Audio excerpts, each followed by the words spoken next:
Keeper, it was urgent. She said we could just come in. Okay, we're in the middle of something here, so if you don't mind just waiting in the other room. No, we're not, Alexis. Alex, are you really going to sue the city? That's the plan. Don't you think that's a bit excessive? Thank you.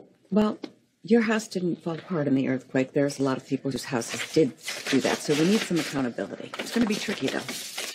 Going to court won't fix anything. But this will. What is that? Certificates of transfer. From what to what? From Niagara Equities to the city of Port Charles, all company assets, capital, equipment, materials, and all properties owned within the city limits. All signed over to the city of Port Charles?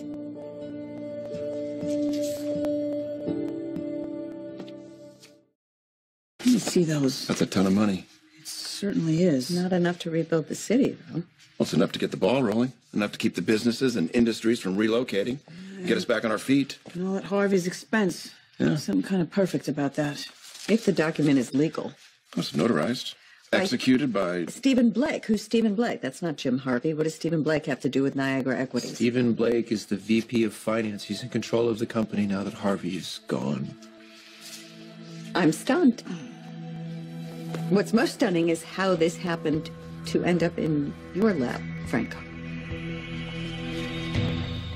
I had no idea that Harvey was using Niagara's construction projects as a front for illegal fracking. When he found out, he wanted to figure out a way to compensate the people of Port Charles.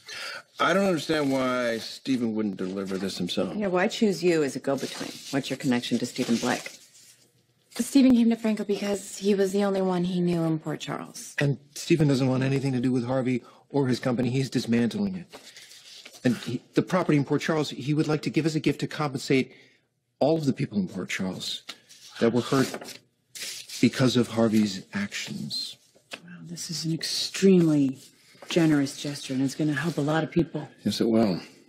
Port Charles dodged a real bullet tonight. Thanks to Franco. Actually, the thanks should go to Stephen Blake.